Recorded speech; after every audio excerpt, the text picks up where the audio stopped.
Hello and welcome to the last module inside this course. We're going to be putting all the knowledge that we've learned about in-camera techniques, the hard work and effort we've put out in the field to capture these beautiful images. We're now going to give them the extra 10% they deserve through post-production.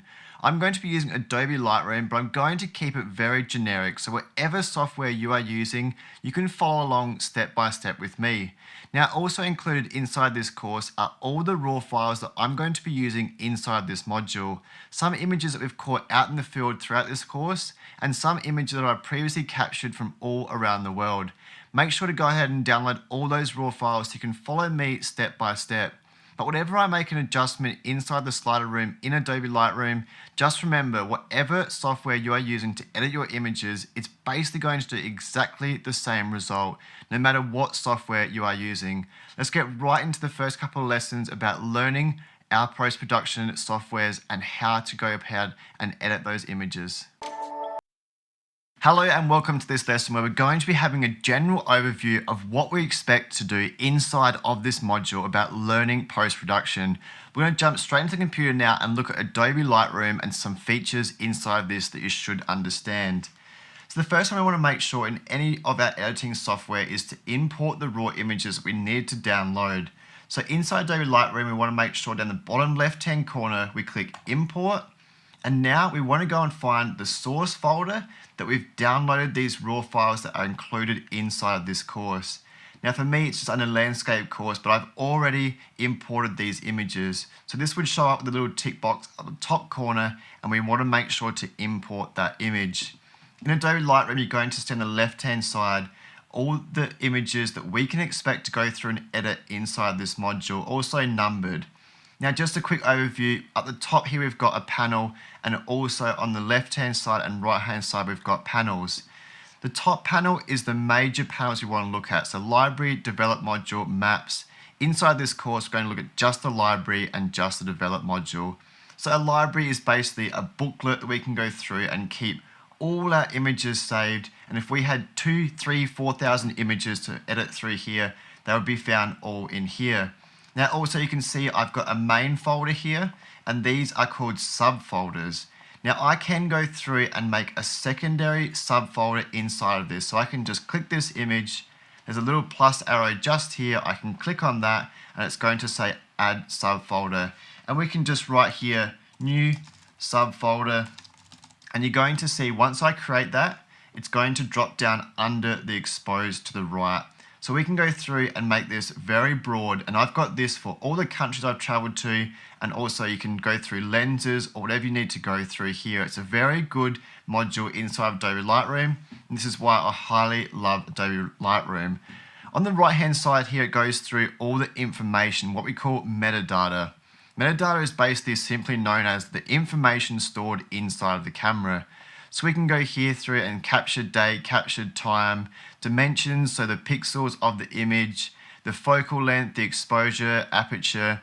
This is a really good information, and I recommend not to delete any images, because the best thing about post-production software is we've got the histogram, which we're going to talk about in a separate lesson inside this module.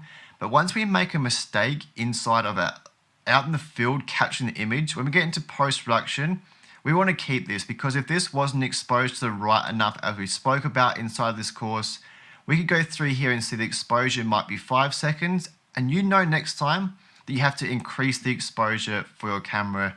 So you're going to learn a lot about your camera out in the field, because if you get a new camera or you've just updated to a new camera, every camera is completely different. Even inside, so I use the Fujifilm, and when I upgraded to the next model in Fujifilm, it was completely different as far as dynamic range. So please don't delete images. I recommend to have a folder where you can go through and understand where you've made those mistakes. So you can call the folder underexposed, save the images in there, and revisit it after a few times and just see what mistakes you are making. And what you're going to do with that is consistently see the mistakes that you're making. This is why I love post-production. It's a really good way to learn what your camera can do out in the field, capture those images, but most importantly to take them home and edit them the exact way you want. Just some more advanced features in Adobe Lightroom. Down the bottom panel here, still in the library module, we've got a grid view where we can see all the images inside of this photo. Then once we click on the folder, it's just going to show you inside that folder. This one is just the loop view, so a bigger screen. This is a comparison which we will get into inside of this course, which is a really good way to compare old images to new images. But just inside this grid view, this is only for Adobe Lightroom, but we can go through into this metadata right now.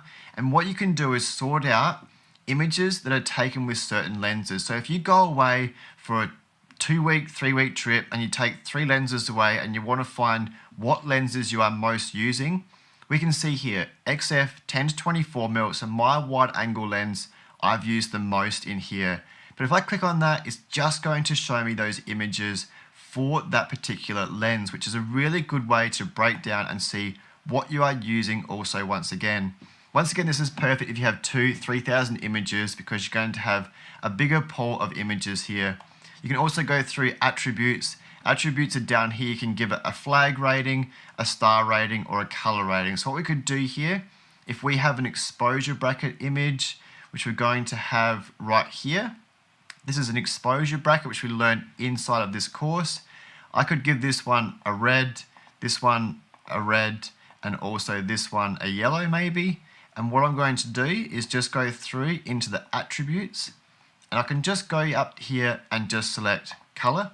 And now it's just going to show me those 2 red images. Once again, a really cool way if you've got obviously hundreds, if not thousands of images to sort through. You can simply just get rid of that by going down and toggling off. So this is just for Adobe Lightroom, what I'm showing you right now. There are other features in different software, but I highly recommend if you are using Adobe Lightroom to go through this when you first import your images, because it's going to make your life so much easier.